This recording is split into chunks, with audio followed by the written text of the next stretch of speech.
Hey everyone, welcome to another episode of The Adventures of a Real Estate Investor. I'm Susie. And I'm Michael, and we are excited that you joined us for this adventure.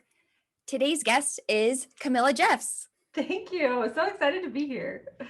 Yeah, no, and I am so excited that you're here. I was looking through our history, and it's amazing that I found you because you were just posting so much great content on LinkedIn, right? And I was like, this is somebody I have to meet. It was just so inspirational to see another woman out there with the confidence and who had been doing it for a really long time. And you're very open and honest about your whole entire journey. So I'm just very thankful that when I reached out to be like, hey, we should chat, you're like, absolutely, because there's always that little fear at the beginning.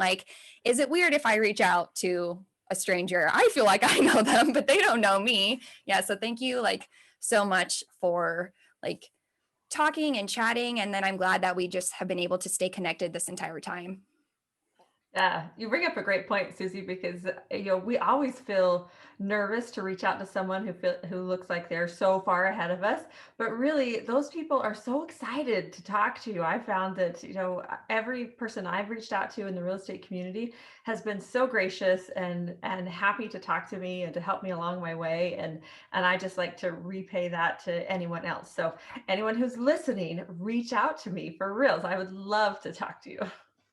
Yeah, that's awesome. I mean, so it kind of brings me to a little analogy or a metaphor, what do you want to call it, that Susie talks about all the time. It's like real estate investors are like a barrel full of monkeys, not a bucket full of crabs. And so where that comes in is if that makes sense, play the game barrel full of monkeys, you put all the monkeys together, they're reaching up, but they're also reaching down at the same time. While in a bucket full of crabs, they are all trying to get out of the bucket and they're clipping each other and pulling each other back down, right? So I think of real estate investors in that community, especially multifamily or commercial real estate investors, that community is like a barrel full of monkeys. Even though it sounds silly, it makes sense, right? Yeah, totally makes sense. I love the metaphor. It's a good one. Yeah. So Camilla, before we get too much further, I'd love for you to share with the audience, a little bit about your background and why you started investing in real estate. Yeah, you bet. So I got married young, and we were having our first baby, and we were living in a garage. We were literally living in somebody's garage that they had kind of converted into an apartment. And we were kind of thinking, we want to get out of this. We don't like living in a garage, but we didn't really have very much money. The lady who owned the garage happened to be a realtor. And as we were talking to her about what can we do, I mean, your garage is nice and all, but we'd like to move out. And she started talking to us about buying a home that had a basement apartment in it, and that maybe you could rent the basement apartment and you'd be able to live in that home, for cheap or free. And we're like, that's a great idea. And so that's exactly what we did. So we bought our first home. Now it's called house hacking. There's a cool term for it. Mm-hmm. And we bought that home, and it had a basement apartment with 3 bedrooms in the basement.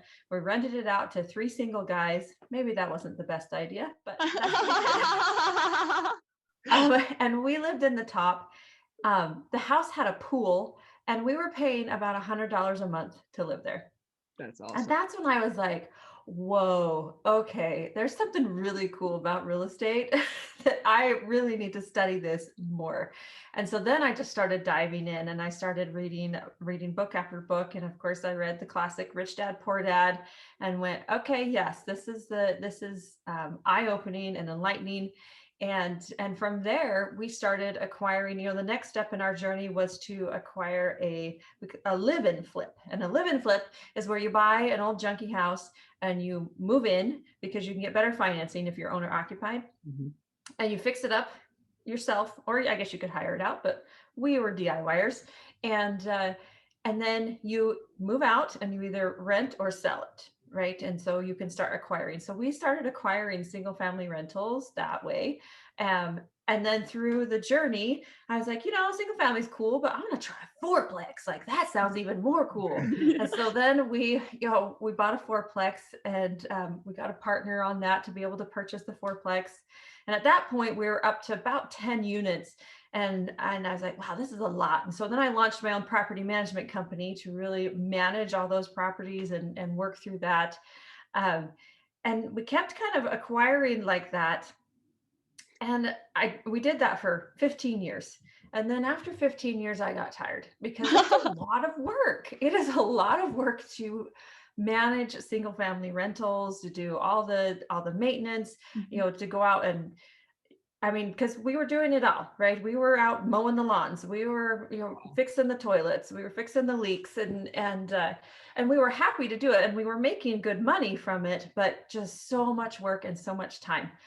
Oh, by the way, I had 5 kids during this time. All little. And so I was like, man, I mean, we dragged the kids, not really drag. They thought it was exciting to go to the fourplex and help us paint, but we'd bring them there, and it was just a lot. And so I said, there's got to be a better way. And I've always had on my vision board, buy an apartment complex, because that's where I wanted to get to.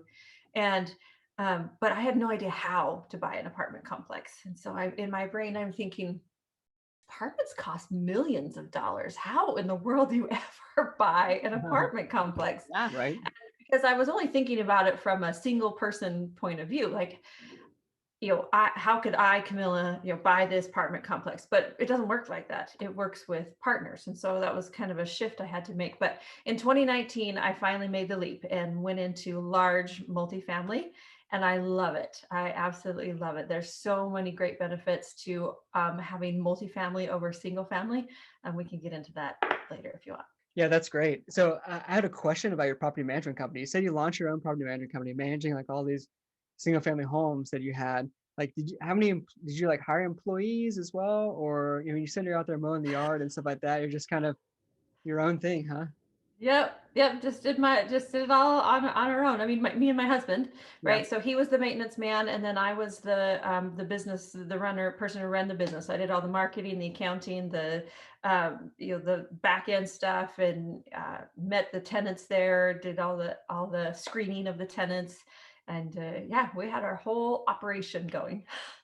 No, that's phenomenal. And you know what else is like phenomenal is that you did it all with like 5 kids, right? Like that is a huge limiting factor for so many people. It's like, oh, like I can't manage my own properties or I can't like take on another job. Cause I mean, you both are still working, like how do I do it all when I have kids? It's like, I know from the beginning, like you really liked like the house hacking concept. But then how did you decide like, okay, well, we're going to go bigger and still continue to have more children and like do that all as a family? Like what brought that together for you?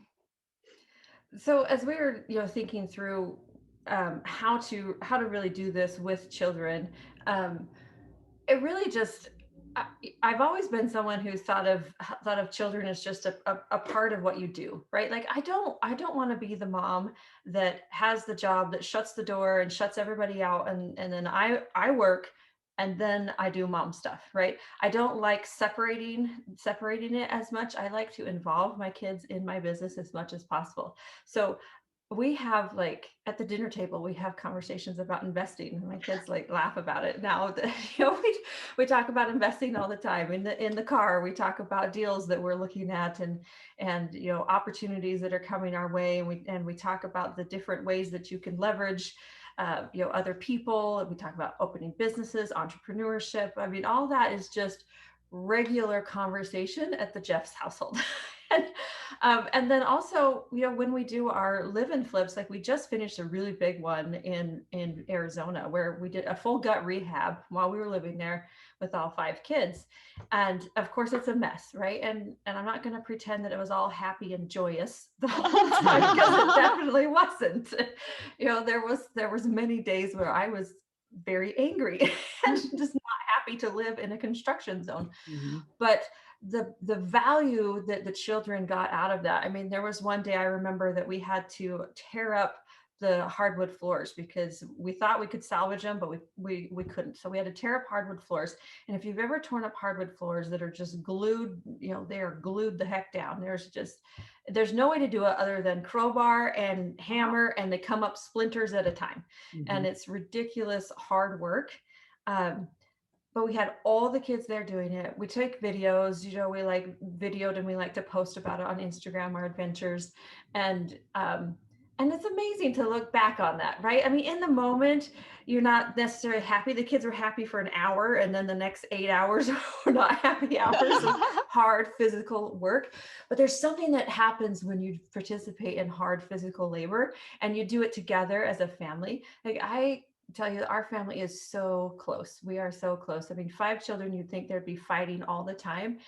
Rarely are there fights because they have to work together and they have to figure out how to do that. I mean, okay, we do have fights once in a while, but we are normal. But super close family, and it just makes my heart so happy. And my oldest daughter is in starting her first year of college. She's working on a business that she'll be launching soon, and they just all have this entrepreneurship and investing mindset that I never had growing up. That I'm really excited that they all have.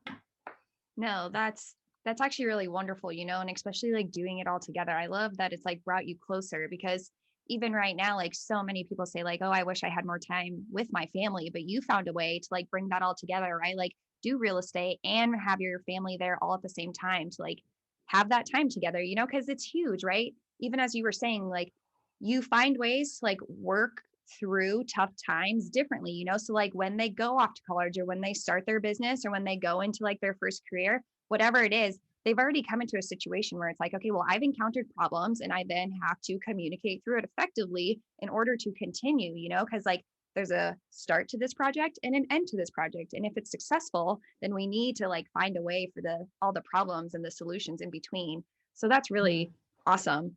Yeah, so if anybody doesn't follow Camilla, go follow her on whatever social media platform. But she has a really awesome picture of like her entire family, and they have like demo day shirts on, and they're all holding like power tools or some kind of tool, and it's really awesome to see a family portrait like that. Do you Yeah, that's my favorite family picture ever?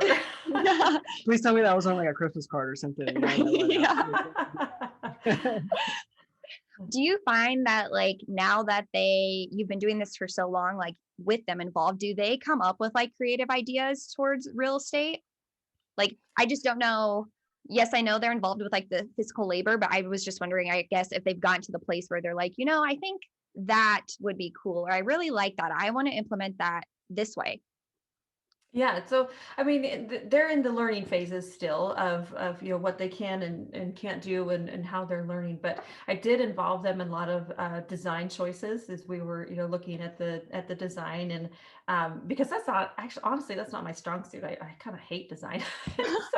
So I was like, all right, my daughters were like, okay, what do you guys think? Do these tiles match? As we design the tile, and and so they would look up on Pinterest on different boards, and like find out designs, and then we just basically copy them. So they really helped a lot in that. And then they also it was just really fun to teach them all the skills. I mean, they can all tile, they can sheetrock, they can do baseboards, they can lay flooring. I mean, they can do so many things, cabinetry. They have all these amazing skills. And it's funny because we moved, and now we're in a new state, so we moved from Arizona to Texas. We're in a new state, and we drive around, and my kids will be like, "Oh, there's a fixer upper, Mom. We should buy that one. Let's buy that one." They're kind of doing the driving for dollars bit, about like, "Oh, Mom, what about that one?" But it's really fun. Or they'll point out, "Mom, that roof doesn't looks like it needs to be redone. It's not great." They can see those things. And one of the funniest stories was that my twin daughters, they're 16, they came home the other day from a friend's house, and they're like, "Mom, my friends don't even know what a baseboard is." I really like that. That's cute. They thought that was just weird that their friends wouldn't know what a baseboard is. I said, well, actually, you're weird because you do know what a baseboard is.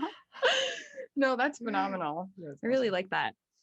So then you talk about all the single family stuff that you did, and you made a transition just recently, or not recently, but like made a transition to invest more into multifamily or into more commercial assets. Like, what was the purpose that was like kind of driving behind that? And then you started, steady stream investments, and like, what was the kind of driving force behind that whole company? Yeah, so I mean, the purpose behind leveling up to apartments was to get our family to a financial freedom, right? So we're definitely pursuing, we're pursuing. I mean, we're a very active family. We like to get out and we like to do things and not be tied down. And so we wanted more freedom of time, and to just do the things that we want to do, and sometimes that's rehabbing a house, right? So just Mhm. to be able Yeah. to do things like that. And single family, like I said, was some of our properties did really well and we made some good money. Other properties didn't go so well, and we even lost money on one of them. And so there was it was a weird flux, right? And I didn't feel like that I could control the value of the single family homes very well, because if you think about it, how do you value your home that you live in? Well, it kind of depends on what Johnny down the street sold his for, or and so you can never really control the value of a single family home. And so as I dove into multifamily, so I got the fourplex, right? And with the fourplex, I was like, oh, this is better, because now if one tenant moves out, I'm only missing 25% of my revenue instead of 100% of my Right. revenue. And then as I thought about that economies of scale concept, I'm like, well, what if I had 100-unit apartment complex? One person moves out, doesn't even matter, right? It's not even a big deal. And so I was thinking about that. And then also thinking about the scale of, well, if you have a 100-unit complex and you raise the rents $10, that's going to make a lot more money than if you had a single family home that you raised the rent $10 a month, right? And so again, that economies of scale concept was just it was glaring to me, and I said, okay, we've got to really make the leap into large multifamily. And like I said, it was a mystery to me to how to do it, but let me demystify it for all of your listeners. It's just a group of people coming together to buy the property. So Yeah. instead of one person buying a property on their own, you just get a group of people together. Some people are have experience in real estate, like me and like you guys, we have experience in real estate. Some people have experience in negotiating. Some people know how to manage the assets on the back. And so you have the real estate professionals, I call them, that actually run the deal. And then you have the passive investors. And so they're the ones that simply put their money in. And this was a concept that I thought was super exciting, because as I explored buying multifamily, I was like, oh, wait, you mean that I can just put money into one of these deals? Someone else is going to run everything for me, and I just get a check like every month or every quarter. I'm like, are you serious? Is this too good to be true? This is too good to be true. But you know what? It's not. It's not too good to be true. So I mean, a similar concept, if you put your money into the stock market and you have a financial advisor manage it for you, very similar concept to investing in a large multifamily. We call it a syndication, but syndication is just a fancy word for group investment. And you put your money in there and the professionals run it, and literally you just collect the checks and you get tax benefits. So that's even better than the stock market, because stock market is not going to give you any tax benefits.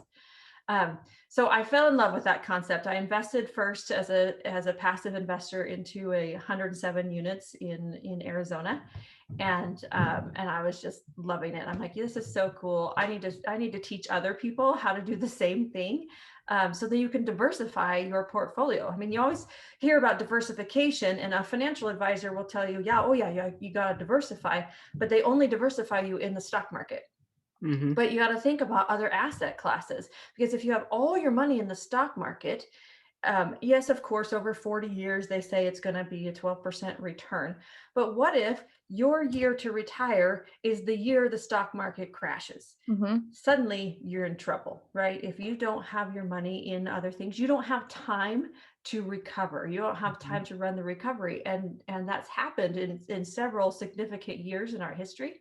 And so diversifying out of the stock market is that way. So I launched Steady Stream Investments because I was just so excited and passionate about teaching other people how to be a passive investor, how to diversify out of the stock market, how to get all the benefits of real estate without having to deal with tenants and toilets and trash and termites, like Yeah. all these things. The headaches is what I think prohibit a lot of investors from actually making the leap into real estate, because they're like, oh my gosh, it's just too much work. but really there's a different avenue that is not, that you can keep your time, but you can make your money work for you. No, absolutely. What you said that I absolutely love is like teach other people, right? Because even when you're talking about like your children, right? Like you're leaving an impact on them. When you teach other people about passive investing, like you're leaving an impact on them. And the greatest thing too about like apartment syndications is that you're also leaving an impact like with the families that we're now serving, right? Like we want to create like great communities and great and safe and secure homes for these people. And I know like Michael and I are super big on like return on impact, right? Because that is unmeasurable. Like when you create a space where people can start to think about thriving instead of just surviving, like that is just, it's just huge. And like I said, it's unmeasurable. And I know you are super big on creating that impact as well. Like you have that investing trifecta. So could you go a little more like into that? Because I think the listeners would just love to hear it. Yeah. Yeah. So impact is just near and dear to my heart. And I'll tell a quick story before I go into it. But the first sort of impact investment that we made was a single family home. It was one of our live-in flips that we moved in. We fixed it up and then we moved out and we rented it. And we rented it to a Section 8 tenant. Now, if you're not familiar with Section 8 is, it's folks that don't have the income to be able to afford housing on their own. And so the government helps them and subsidizes. And it was a single mom with just 3 adorable children, and she lived in our place for 3 years. And we loved it. And we loved the ability to provide her with a safe, clean, comfortable place to live. She was so happy to live there with her children. And it was just a fantastic relationship that we had. And so something near and dear to my heart. So the investing trifecta is 3 things. It's affecting people, planet, and profits. So people, right, is the number one for me. I want to make sure that the people, that the residents that live in our apartment communities that we purchase and have, that we fix any leaks. So think about if somebody is living in an apartment complex, and maybe you've experienced this. You've lived in an apartment complex and your sink is leaking, and you call the landlord and you call the landlord and you call the landlord, no response, no response, no response. And it just leaks forever and it just gets worse. And now it's starting to affect the carpet, and now the carpet stinks, and now it's like molding, and there's just unfortunately, there's a lot of unresponsive landlords out there that don't take care of their property. In fact, I had to go through a program called the Good Landlord Program, where they trained us on how to not be a slumlord, right? And how to not be a bad landlord, because they were having trouble in the city where I was investing. They were having a lot of trouble with that. And so I went through the Good Landlord Program and learned all about how to make sure that you're responsive to your tenants. And really, it's good business, because if you're not responsive to your tenants, then your property gets damaged, your tenants move out, and now you can't re-rent that, because nobody's going to rent a nasty, smelly, moldy place, right? And so people is huge for me. And some of the things that we do is not only provide safe and clean housing, but we also strive to keep it affordable. Affordable housing is something that's really challenging right now for a lot of folks. And so as we look at each apartment complex, we analyze all around the city, and we analyze what's going on, and where the rents are, and where the people are, and what can they afford and what can they not afford. And we try to make sure that we keep it in the affordable level for the people. So that's something that's super important to me. Number 2 in the investing trifecta is planet. And planet is, how can we take a building? So remember I talked about we go in and we fix up a house. Well, sometimes that means updating the plumbing. Sometimes that means updating the electricity. And all of that reduces our carbon footprint. So remember we talked about economies of scale. So if you do that on one house, that reduces the carbon footprint a little tiny bit, right? Do it in an apartment complex. Okay, now we're starting to create more impact. And so that's another thing that we will do. So as we go in and we consciously look at, and there's other ideas too about, if you go in and you're going to renovate the units, what do you do with all the debris? Do you just send it to a landfill, or could you recycle it, or could you, upsell it, or could you donate it? I mean, there's all sorts of things that you can do with it rather than just simply send it to a landfill to continue to protect our planet. And then number 3 is profits. I think a lot of people, when they think about impact investing, for example, they don't understand that. Well, they understand the charity model where I donate money to charities, and then charities do something with the money. It's kind of a mystery about what exactly happens in charities. Right. But hopefully they're doing good with it, and so that's a big trust factor. But what I think is really cool about impact investing is that you are putting money into a project expecting a threefold return, so there's KPIs that we will keep on people. So how are we making an impact in the community? We're going to report that back to you as the investor. How are we making an impact on the planet? Well, we're going to report on that back to you as the investor. And then at the same time, you're going to receive financial gain, right? So now you are impacting your own family, your own wealth as you're building it. And it just creates this amazing, it gives me goosebumps when I talk about it. This amazing trifecta of impact and returns that you can get from an investment like this. No, yeah, and that's beautiful, and it's definitely like in line with exactly like what Michael and I look for as well. It's always like, how can we make this a better place? Like we try to implement in our business plan. Like we don't want to go in and ever just like renovate the unit and then push up rents, like that's not the point at all. Like ever for us, we're like, okay, how can we get creative in order to create a space where the residents like truly do want to be here? So no, I really thank you for sharing all that, because it's like, it's truly wonderful. It really is. So thank you. Yeah, that's very powerful stuff. And thank you so much for sharing that. Unfortunately, it's getting to the end of the show, but before we wrap it up, it brings us to the Adventurous 4. And so these are 4 exploratory questions we ask all of our guests.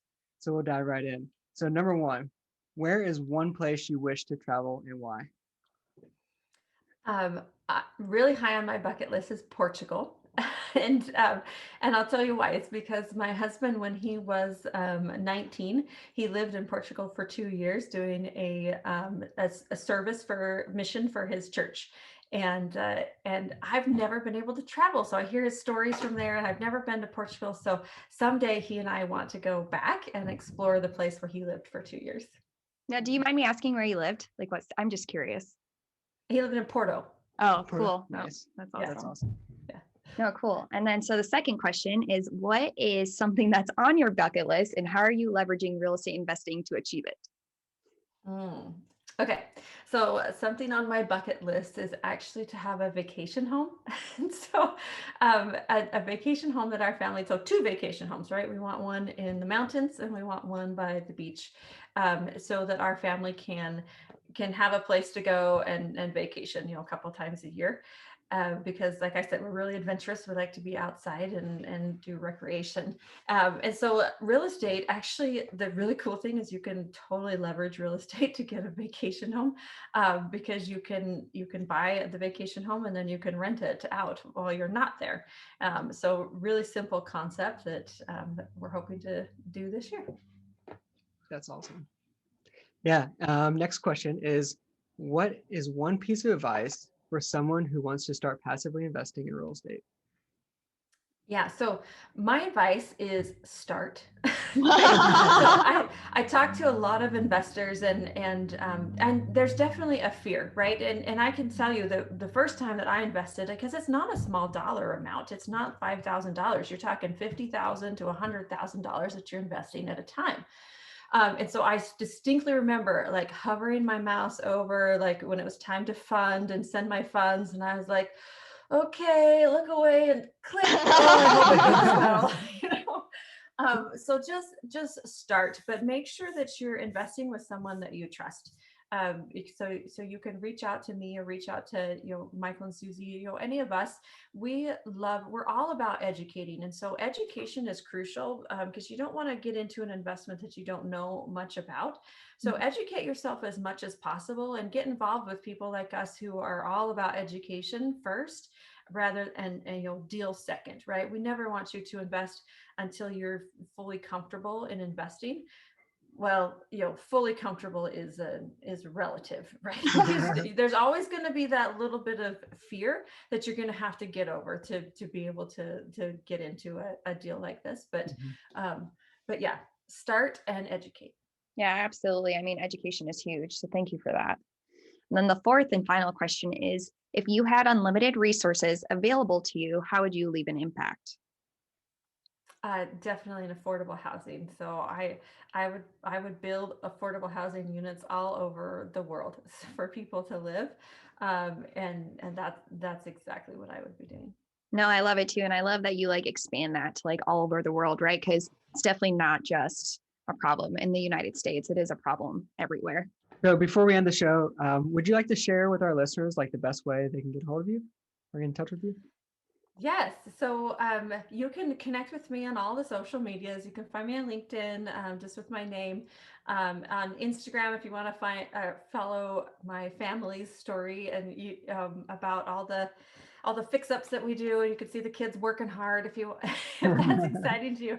A Steady Stream Investments, again, is the name of my business. So you can find me on socials on Facebook or Steady Stream. On Instagram as well.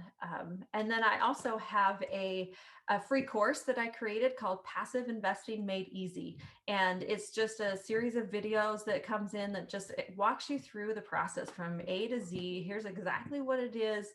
And simplifies it so you don't have to worry about gigantic financial terms and stuff too. So just walks you through that whole process to help you be ready to invest your first one. So you can find that grab that on my website or steadystreaminvestments.com, or just feel free to reach out to me directly.